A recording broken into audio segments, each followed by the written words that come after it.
আসন থেকে নির্বাচিত মাননীয় সদস্য। জুলাই সনদ বাস্তবায়ন ইস্যুতে সরকার ও বিরোধী দলের মতভেদ সংসদ ছাপিয়ে উত্তাপ ছড়াচ্ছে বাইরেও। আলোচনার জন্য বিশেষ সংসদীয় কমিটি গঠনের প্রস্তাব নাকচ করেছে জামায়াত নেতৃত্বাধীন 11 দলীয় জোট। তাদের দাবি, গণভোটের রায় বাস্তবায়নে সংবিধান সংস্কার পরিষদ গঠনের দাবি আদায়ে কর্মসূচিও দিয়েছে। তবে রাজপথ ছেড়ে সংসদে আলোচনার কথা বলছে বিএনপি। বাংলাদেশের পলিটিক্যাল কালচার মানে হচ্ছে রাস্তায় আন্দোলন, রাস্তায় থাকা। এই যে বিষয়গুলো আছে, এই বিষয়গুলো থেকে আমাদের বেরিয়ে আসা দরকার। কারণ এটা আরেক ধরনের, আমি মনে করি, চাপ সৃষ্টি করা, ফর নাথিং চাপ সৃষ্টি করা। আমরা যেটা চাই, সিরিয়াসলি চাই, যেখানে ডেমোক্রেটিক কালচার গড়ে উঠুক, এবং সেই জন্যে রাস্তায় না নেমে আমরা আলোচনার মাধ্যমে সেগুলো শেষ করি, পার্লামেন্টেই শেষ করি, তাহলে সেটা অনেক ফলপ্রসূ হবে। আমাদের সেই প্রস্তাব বারবার দিয়েছি যে আসেন আমরা পার্লামেন্টে বসেই আলোচনাগুলো সর্ট আউট করি। পলিটিক্যাল লিডার্সরা এই একটা জায়গায় যদি একমত হয় যে আমরা যা কিছু করবো পার্লামেন্টের মধ্যে করবো, লেট দেম শাউট দেয়ার, লেট দেম ওয়াক আউট, অথবা ওখানে চিৎকার চেঁচামেচি করুক, কিন্তু রাস্তায় যাব না।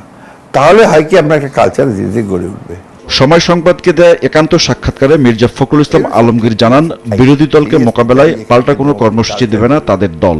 রাস্তায় আমরা কোনো কর্মসূচি দেবো না। বড়জোর যেটা করতে পারি সেটা হচ্ছে যে পাবলিক পারসেপশন ক্লিয়ার করার জন্য আমরা হয়তো সিম্পোজিয়াম, সেমিনার এগুলো বাড়িয়ে দিতে পারি, এবং জনগণের সঙ্গে যখন কথা বলা হবে তখন সেগুলো করতে পারি। আর মানুষকে বোকা মনে করার তো কোনো কারণ নেই। মানুষ খুব ভালো বোঝে, আমরা যদি কোনো খারাপ কাজ করে থাকি মানুষ ঠিকই দেখবে যে আমাদেরকে ভোট দেবে না নেক্সট ইলেকশনে। প্রায় 2 দশক পর ক্ষমতায় আসা বিএনপির সাংগঠনিক কর্মকাণ্ড তেমন একটা চোখে পড়ছে না, তবে তা মানতে নারাজ মহাসচিব। আমি এটা বিশ্বাস করি না। আমরা সরকারে আসার পর থেকে আমাদের দলের একটা কাজ হচ্ছে, আমরা তো চেষ্টা করছি যে দলকে কিভাবে সুসংহত করা যায়, তাহলে কিভাবে সারা দেশের মধ্যে আমাদের প্রোগ্রামগুলো হচ্ছে কিভাবে, সবখানে দল আমাদের আছে। হ্যাঁ, এটাকে অ্যাক্টিভেট করতে হবে, আরো সক্রিয় করতে হবে, আরো শক্তিশালী করতে হবে, সেটা তো আমাদের করতেই হবে।